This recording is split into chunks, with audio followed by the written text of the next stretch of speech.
Y en esta oportunidad vamos a abrir la Biblia en Tito capítulo 1 y vamos a leer el versículo número 5, el cual dice de la siguiente manera: Por esa causa te dejé en Creta, para que corrigieses lo deficiente y establecieses ancianos en cada ciudad, así como yo te mandé. Amén. A lo largo de todo este tiempo, este es el versículo que hemos estado utilizando para desarrollar una serie de estudios relacionados con el liderazgo cristiano. El tema que hemos estado desarrollando es 19 características bíblicas de un líder. Y hablábamos de la importancia que tenía desarrollar líderes dentro de la iglesia. De hecho, el apóstol Pablo enfocó una buena parte de su vida en desarrollar líderes como Timoteo o líderes como Tito, a los cuales él envió estas cartas con el propósito de que también ellos continuasen buscando hombres que pudiesen estar a cargo de la iglesia, a los cuales él llamó obispos. Y hablábamos de la importancia del liderazgo en nuestros tiempos y cómo los líderes de hoy en la iglesia deben reunir ciertas características bíblicas que son indispensables para poder ejercer el liderazgo de manera acertada. Así hablamos que existen al menos 19 características de las cuales Pablo se encarga de hablar allá en 1 Timoteo capítulo 3 y Tito capítulo 1. Y habíamos dicho que el líder debe ser irreprensible, marido de una sola mujer. También hablamos que el líder debe ser sobrio, prudente, decoroso, hospitalario y apto para enseñar. Y estas son las 7 características que hasta el momento hemos considerado. Pero vamos a continuar en esta tercera parte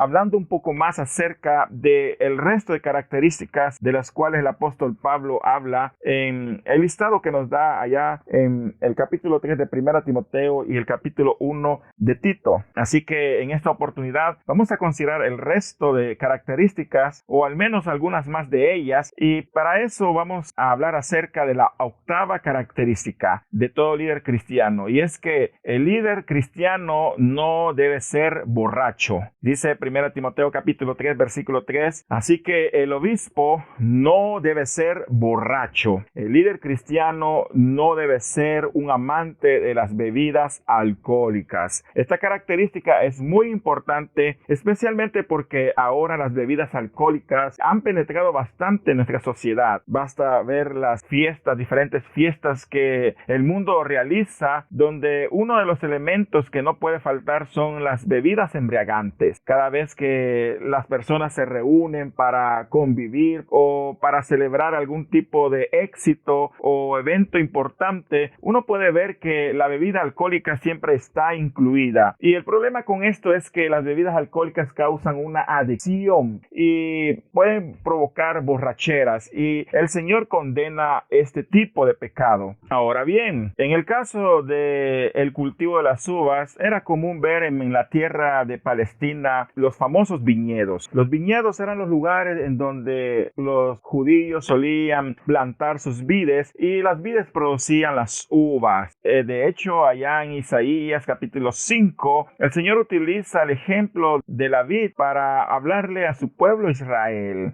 También en Mateo capítulo 21 vemos la famosa parábola de los labradores malvados, a los cuales se les rentó una viña con el propósito que la cuidasen. Así que los viñedos eran muy comunes en tierra de Palestina en los tiempos antiguos, y es gracias a esas parábolas que también uno puede comprender cómo era el proceso de trabajo en estos lugares. Prácticamente era de encontrar una tierra fértil, la cual era despedregada, era surcada, y también se solía construir una torre en medio de ella. Ahí se edificaba esa torre, y luego posteriormente se le construía un lagar que no era más que una especie de piscina donde las uvas se arrojaban, y habían labradores que entraban a ese lagar descalzos y con sus pies descalzos aplastaban las uvas con el propósito de exprimir el jugo. De hecho, uno puede ver cómo el doctor Wilton Nelson en su diccionario ilustrado de la Biblia nos habla acerca de este proceso de creación del vino. Dice el doctor Wilton Nelson en su diccionario ilustrado de la Biblia de la siguiente manera, y esto es con respecto respecto al vino. Dice que el vino era una bebida común en Palestina, producto de la fermentación del jugo de la uva. En Palestina la vendimia se hacía entre agosto y septiembre. En la vinicultura se echaban las uvas en lagares donde hombres descalzos las pisaban para exprimir el jugo. La primera fase de la fermentación comenzaba unas 6 horas después de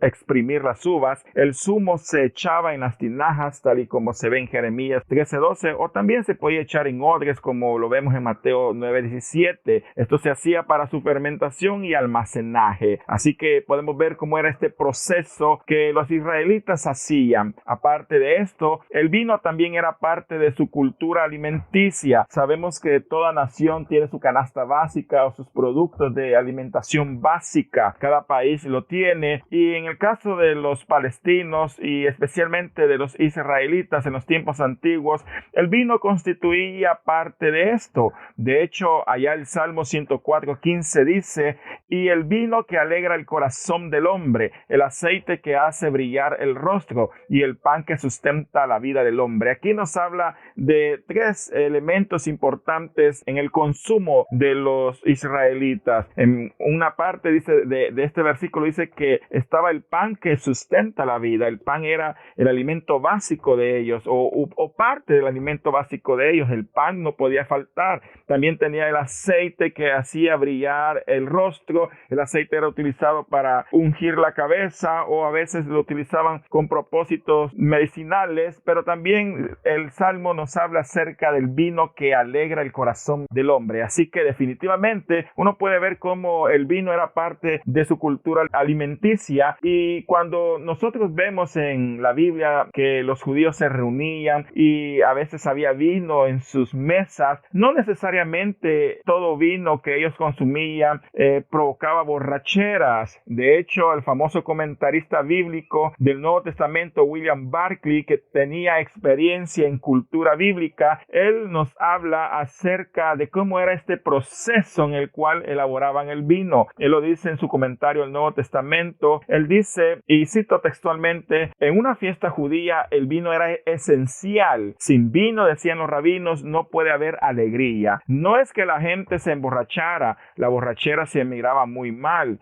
y no era frecuente porque se mezclaban 2 partes de vino con 3 de agua. Aquí podemos ver cómo era el proceso de preparación del vino, y como les digo, no todo el vino emborrachaba, aunque si se consumía excesivamente sí podía provocar borrachera, lo cual Dios desaprobaba. Pero ellos venían y prácticamente lo que hacían era mezclar 2 partes de vino con 3 partes de agua. Con esto se aseguraban de que el vino no provocase borracheras. Aún así, el Señor definitivamente condena la borrachera, y de hecho en la Biblia Él advierte del peligro de consumir excesivamente estas bebidas alcohólicas. Allá en Proverbios capítulo 23, versículo 29 al 35 nos dice: ¿para quién es el ay? ¿Para quién el dolor? ¿Para quién las rencillas? ¿Para quién las quejas? ¿Para quién las heridas de balde? ¿Para quién lo amoratado de los ojos? Para los que se detienen mucho en el vino, para los que van buscando la mistura. No mires al vino cuando rojea, cuando resplandece su color en la copa, se entra suavemente, mas al fin como serpiente morderá y como áspid dará dolor. Tus ojos mirarán cosas extrañas y tu corazón hablará perversidades. Será como el que yace en medio del mar, o como los que están a la punta de un mastelero, y dirás: me hirieron, mas no me dolió, me azotaron, mas no lo sentí. Cuando despertare, aún lo volveré a buscar. Este proverbio explica perfectamente los daños que provoca las borracheras, o los daños que provoca el ingerir bebidas embriagantes, porque el uso excesivo de estas bebidas embriagantes conducen a las borracheras. Aquí pregunta el autor del libro a los Proverbios, él pregunta: ¿para quién será el ay? ¿Y para quién será el dolor? ¿Y para quién las rencillas? ¿Y para quién las quejas? ¿Y para quién las heridas de balde? ¿Y para quién lo amoratado de los ojos? Es para todos aquellos que se detienen mucho en el vino, aquellos que aman las mezclas y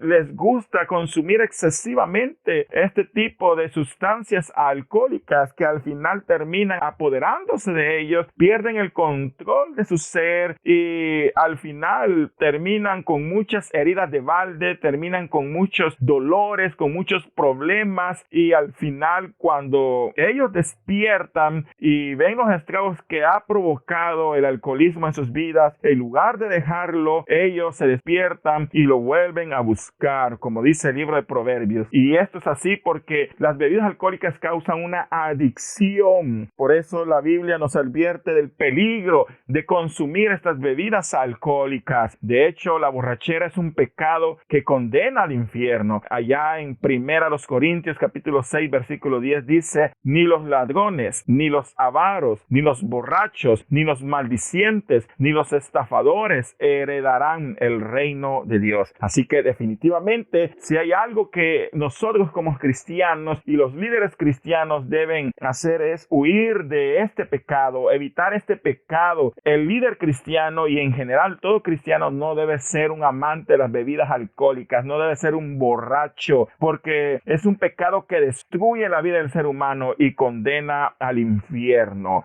El cristiano no debe amar el vino. Antes debemos buscar todo aquello que contribuya a nuestro crecimiento espiritual. Por eso dice Efesios 5:18: no se emborrachen con vino que lleva al desenfreno, al contrario, sean llenos del Espíritu. Como creyentes debemos ser llenos del Espíritu. Debemos buscar todo aquello que contribuye a nuestro crecimiento espiritual para que Dios nos ayude a resistir esas tentaciones que quieran arrastrarnos a las borracheras, que quieran arrastrarnos al consumo de bebidas alcohólicas. Con la ayuda de Dios, con el poder del Espíritu Santo, nosotros podemos ser llenos del Espíritu y ser controlados por el Espíritu Santo y no por estas bebidas, o no por los efectos, mejor dicho, de las bebidas alcohólicas. Así que, en octavo lugar, el líder cristiano no debe ser un borracho. En noveno lugar, el líder cristiano no debe ser pendenciero. Allá en 1 Timoteo capítulo 3 versículo 3 dice: así que el obispo no debe ser pendenciero. El líder cristiano no debe amar los pleitos. Pero ¿qué significa ser pendenciero? Bueno, si nos vamos al original griego en el cual se escribió esta carta, vemos que la palabra pendenciero se traduce de la palabra griega plektes, y plektes lo que significa es belicoso o contencioso o propenso a las peleas. Sí, eso es ser pendenciero, alguien que es propenso a las peleas. En este sentido, el líder no debe ser una persona que ante las discusiones recurre a fuertes pleitos y es propenso a querer solucionar todos los problemas a golpes. Eso es lo que significa ser pendenciero. El líder cristiano no debe ser propenso a buscar pleitos. Y esta característica es muy importante. Es muy importante porque sabemos que como líderes cristianos vamos a tener que estar a cargo de un número determinado de personas. Cada persona es diferente, cada persona tiene diferente carácter, diferente trasfondo educacional o cultural, y de repente van a salir los problemas, van a salir los diferentes puntos de vista, y si no somos capaces nosotros de saber manejar estas situaciones, puede ser que la situación termine en total pleito, en total contiendas, en total divisiones, porque hay diferentes puntos de vista, y si el líder cristiano no tiene un carácter sólido para huir de los pleitos, al final todo se va a echar a perder. De hecho, esta característica es muy importante porque a lo largo de la historia uno puede ver cómo esto de los pleitos o las disputas han llevado incluso al asesinato. Allá en Génesis capítulo 4 uno ve cómo Caín se ensañó tanto con la bendición que había recibido su hermano Abel que decidió matarlo. Uno puede ver cuando en la Biblia, en el libro de Génesis, cómo esta historia se desarrolló y cómo Abel, que ofreció lo mejor de sus primogénitos, Dios le agradó esa ofrenda que él le había dado. Sin embargo, la ofrenda de Caín no fue muy bien vista y como consecuencia, al final Caín se ensañó en contra de su hermano y ahí comenzó una disputa que al final terminó con la muerte muerte de su hermano. Y allá en Génesis capítulo 4, versículos 6 al 7, el Señor le advertía a Caín que no se dejase controlar por esta emoción, por estos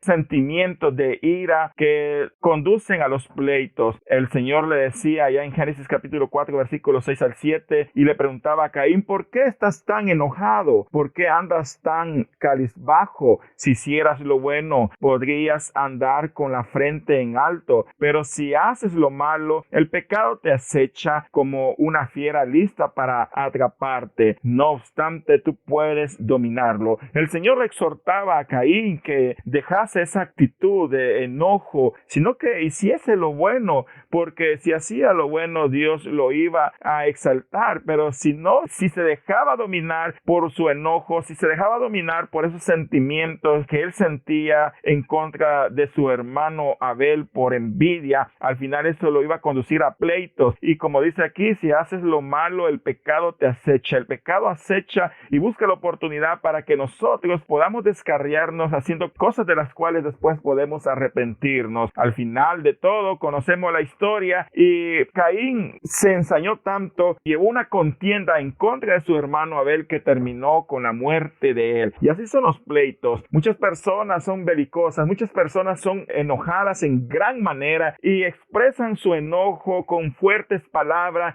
y en algunas ocasiones esto lleva a los golpes. Eso es ser una persona pendenciera. Sin embargo, la Biblia nos exhorta a solucionar nuestros problemas de la mejor manera posible. Pero la pregunta sería: ¿cómo evitar discusiones y cómo solucionar los problemas de la mejor manera posible? Porque, como les dije, siempre van a haber diferentes puntos de vista, siempre van a haber personas que no van a estar de acuerdo con alguna decisión que queramos tomar o algunas cosas que estamos haciendo, y las discusiones van a surgir. Pero ¿cómo solucionar esos problemas de la mejor manera posible? Bueno, yo les doy aquí al menos 3 consejos que les pueden ayudar. Y en primer lugar, debemos ser sobrios, es decir, no pierda el control, no haga nada ni diga nada si está molesto. Y esto es muy importante. De hecho, la ciencia ha comprobado que cuando nos enojamos, la parte racional de nuestro cerebro se bloquea de tal manera que solo la parte instintiva del cerebro comienza a funcionar, de tal forma que cualquier cosa que hagamos o que digamos no lo vamos a hacer o no lo vamos a decir usando la razón. Va a ser totalmente irracional, impulsivo, llevado por la ira, llevado por el enojo, y todo lo que hagamos o digamos estando enojados, lo más seguro es que nos vamos a arrepentir de ello. Por eso nosotros debemos tener sobriedad, es decir, debemos tener un control sobre nuestras emociones, para que nuestras emociones no se desborden, para que el enojo no se apodere de nosotros y nos controle. Allá en 1 Tesalonicenses capítulo 5 versículo 8 dice: nosotros que somos del día, por el contrario, estemos siempre en nuestro sano juicio. Luche por estar en su sano juicio,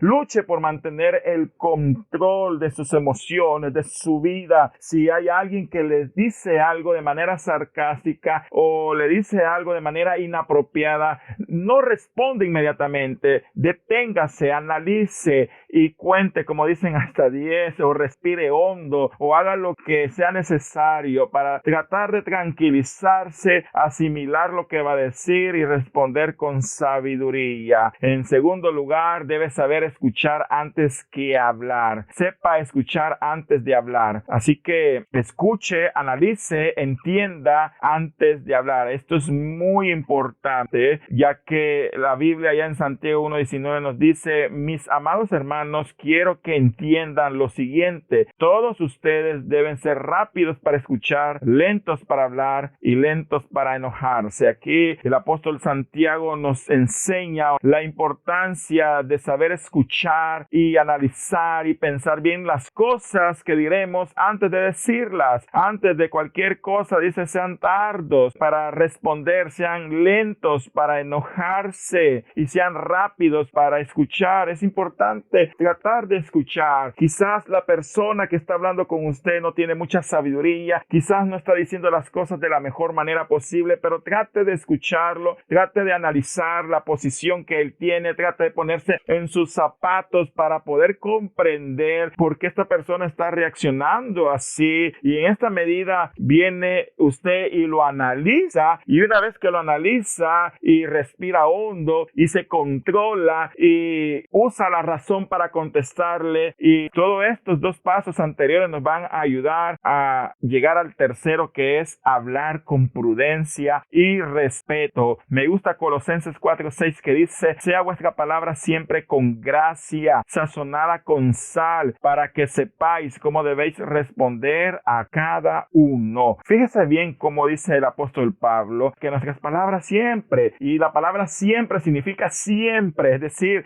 no solo en momentos donde todo va bien, sino que en momentos difíciles, en situaciones donde estamos conversando incluso con personas difíciles, aún ahí nuestra palabra siempre debe ser con gracia y sazonada con sal. Usted sabe que una de las funciones de la sal es darle sabor a la comida. De igual manera, nuestras palabras deben encontrar sabor en las personas a las cuales estamos dirigiéndolas, para que así podamos responder a cada uno con mucha sabiduría. Esto es muy difícil, no se logra de la noche a la mañana, pero si nos proponemos en esto, si oramos a Dios, especialmente si sabemos que vamos a tener una reunión donde hay personas difíciles, personas que quizás no hablan con prudencia, personas que quizás son insensatas para hablar, o personas que no tienen mucha sabiduría para responder a nuestras objeciones, es importante que nosotros nos preparemos en oración y le pidamos a Dios sabiduría para poder responderle de manera asertiva a estas personas, para que todo problema se pueda solucionar y no caer en discusiones, en pleitos innecesarios. Nunca le faltemos el respeto a las personas. Esto no significa que no podamos decir la verdad, esto no significa que no podamos expresar nuestros puntos de vista, esto no significa que no podamos hacerle ver sus errores a las personas, pero siempre con respeto, y no que conduzca a un pleito o discusiones acaloradas que no terminan en absolutamente nada. Ahora, definitivamente tenemos un desafío de responder sabiamente al necio, porque algunas personas haciendo estos tres pasos se van a controlar, van a entrar en razón, pero posiblemente hayan unas que no, y es ahí donde aparecen los famosos necios de los cuales la Biblia habla. Ahora dice Proverbios 26 del 4 al 5: nunca respondas al necio de acuerdo con su necedad, para que no seas tú también como él. Oiga bien, la Biblia nos dice: nunca respondas al necio de acuerdo a su necedad, porque si lo hacemos, entonces estaremos siendo necios como él y estaremos siendo personas pendencieras. Antes, dice Proverbios, responde al necio como merece su necedad. No es que no le vamos a responder, pero debemos responderle como merece su necedad, para que no se estime sabio en su propia opinión. Es decir, debemos saberle responderle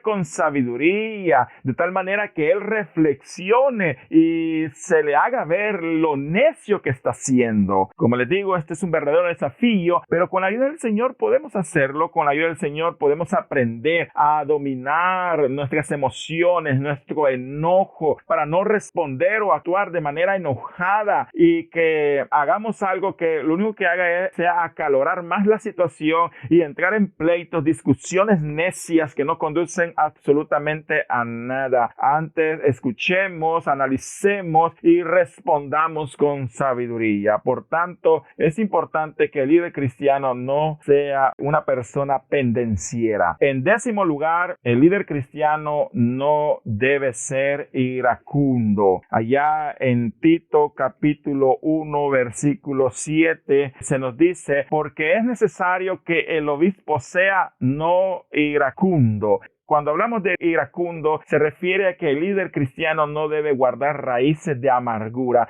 porque un pleito puede ser una cuestión de un día o un par de días, pero la ira es algo que se guarda en el corazón y se acumula y perdura largo tiempo. Ahora, cuando la Biblia dice que el obispo no debe ser iracundo, esta palabra iracundo viene del griego orgilos, y orgilos se refiere a alguien que es propenso a la ira, ira. Entonces, cuando Pablo nos dice que el obispo no debe ser iracundo, nos habla de alguien que no debe ser propenso a la ira. Ahora, definitivamente en la Biblia podríamos hablar de dos tipos de palabras. Podemos decir que el enojo es diferente a la ira. Podemos verlo así. Hay unos que lo ven como términos indistintos, pero para efectos de nuestro estudio nosotros vamos a hablar del enojo y la ira. Ahora, el enojo tiene que ver con una emoción pasajera, pero la ira se refiere a un estado permanente de rabia producto de fuertes resentimientos, y eso es el problema de la ira. Ahora, no es que los seres humanos no nos vamos a enojar, dejaríamos de ser humanos para no sentir enojo. Sin embargo, el enojo tiene que ver con una emoción pasajera. Hoy me enojé, algo me molestó, pero soy una persona sobria, soy una persona que tiene bajo control sus emociones, que razona y por ende deja ir su enojo para que no le afecte. El problema es cuando retenemos ese enojo y ese enojo se convierte en ira y permitimos que esa ira se apodere de nuestro corazón, y esta ira produce fuertes raíces de resentimientos, de amargura, de complejos que destruyen la vida del ser humano. El líder cristiano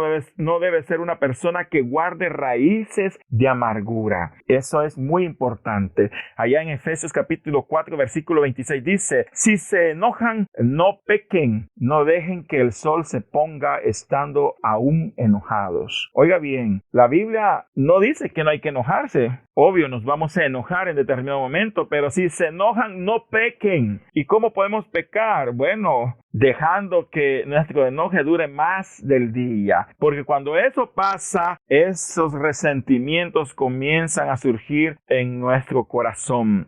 De hecho, nuestro Señor Jesús habló acerca de la ira. Es increíble ver cómo el Señor eleva la ira, lo eleva a un nivel tal que lo compara o lo iguala con el pecado del asesinato. Tan grave para Dios es asesinar a alguien como tener ira hacia nuestro hermano. Oiga bien lo que dice Jesús, o lo que dijo Jesús allá en Mateo capítulo 5 versículo 21. Dice: oíste que fue dicho a los antiguos: no matarás, y cualquiera que matare será culpable de juicio. Pero yo os digo que cualquiera que se enoje contra su hermano será culpable de juicio, y cualquiera que diga necio a su hermano será culpable ante el concilio, y cualquiera que le diga fatuo quedará expuesto al infierno de fuego. Por tanto, si traes tu ofrenda al altar y ahí te acuerdas que tu hermano tiene algo contra ti, deja ahí tu ofrenda delante del altar y anda y reconcíliate primero con tu hermano, y entonces ven y presenta tu ofrenda. Es interesante ver cómo el Señor nos habla acerca de este tema, y tan importante era para Jesús este tema que compara la ira con el pecado de homicidio. Cualquiera podría decir que el homicidio es un pecado más grave, aunque todos los pecados son igualmente terribles delante de la presencia de Dios. De hecho, Jesús dice que tan grave como es el homicidio, tan grave como es matar a alguien, así es la ira delante del Señor. Por tanto, es un pecado que todos nosotros debemos abandonar. Ahora, en la Biblia encontramos un ejemplo de cómo las raíces de amargura pueden afectar la vida de los seres humanos.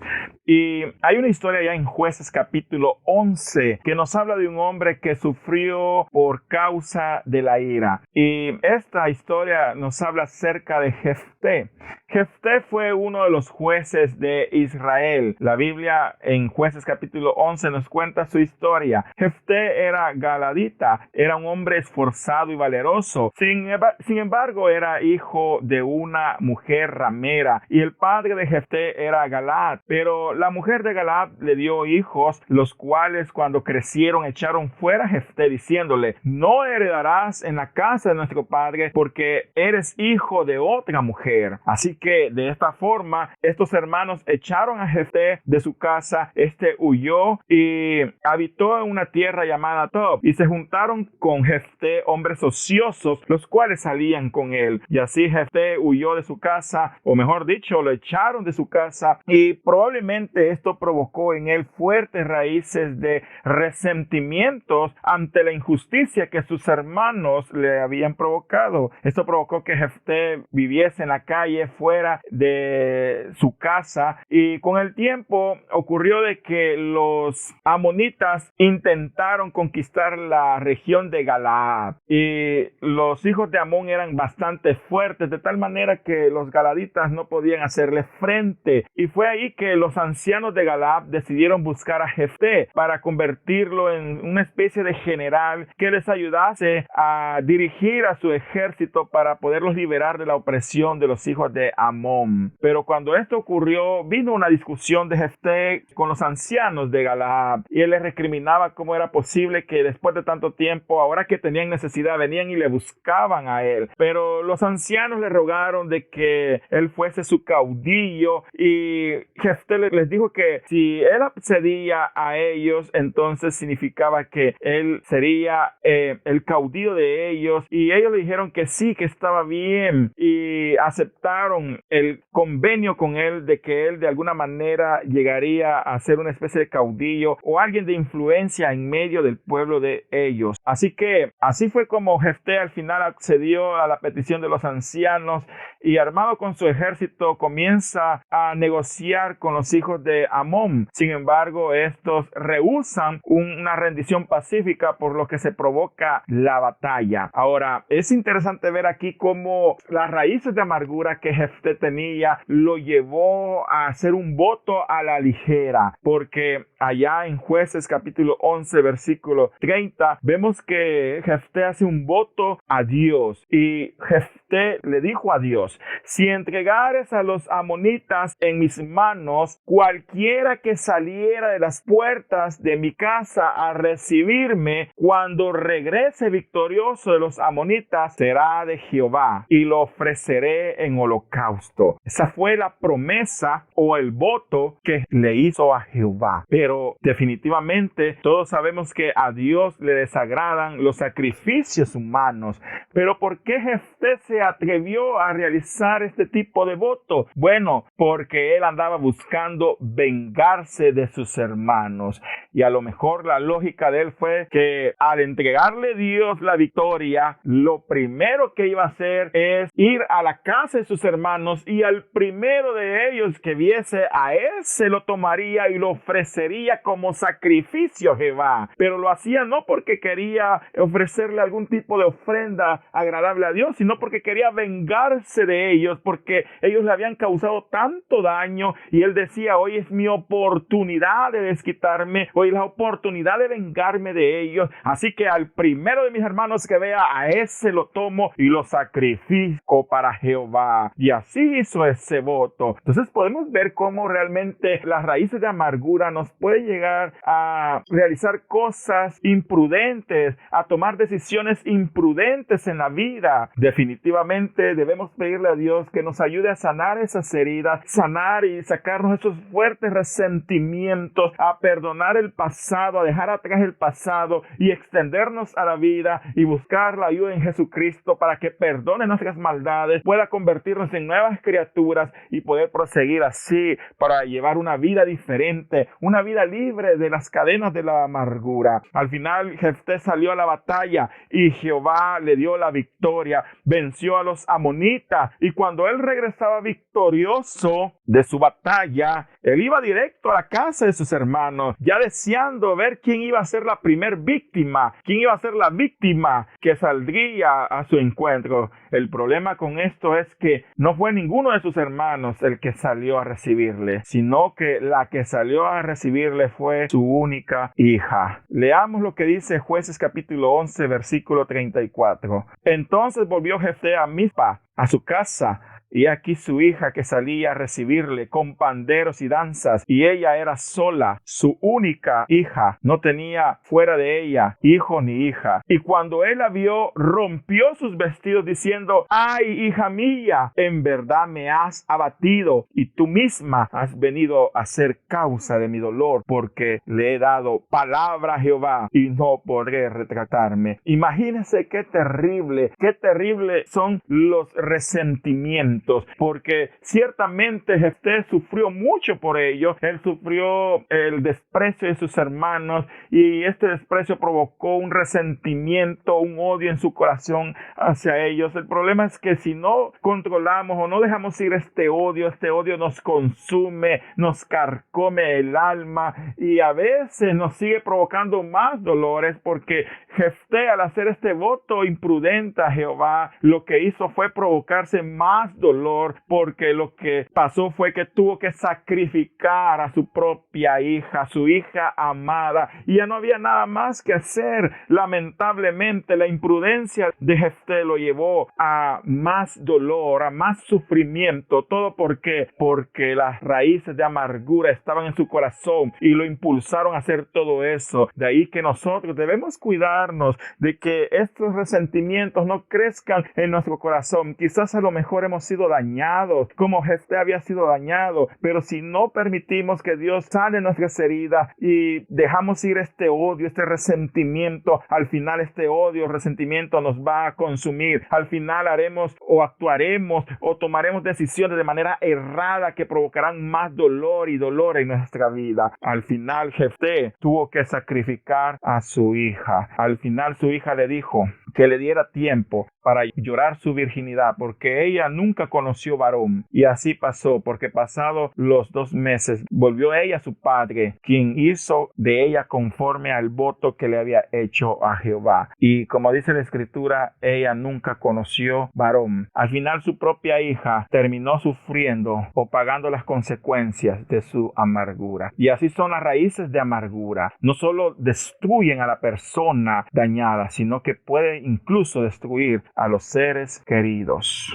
Jeff Gallagher, en su libro Leadership Secrets of St. Paul, nos dice: los resentimientos pueden quitarle aliento a nuestra obra y en realidad entorpecer nuestra visión, eliminan nuestra energía y roban el gozo del trabajo en conjunto con otros. Se van afirmando con el tiempo y rara vez se disipan por sí solos. Así que no permitamos que los resentimientos o las raíces de amargura se apoderen de nosotros, sino que pidámosle a Dios para que esos resentimientos no se afirmen en nuestro corazón y podamos ser consumidos por ellos. Ahora la pregunta sería entonces, ¿cómo evitar los resentimientos? ¿Cómo vencer la ira? ¿Cómo evitar que la ira se apodere de nuestro corazón? Les voy a dar al menos 5 consejos que pudiésemos poner en práctica para evitar esto. En primer lugar, reconocer nuestra conducta impulsiva e iracunda como un verdadero problema. El primer paso que hay que dar es reconocer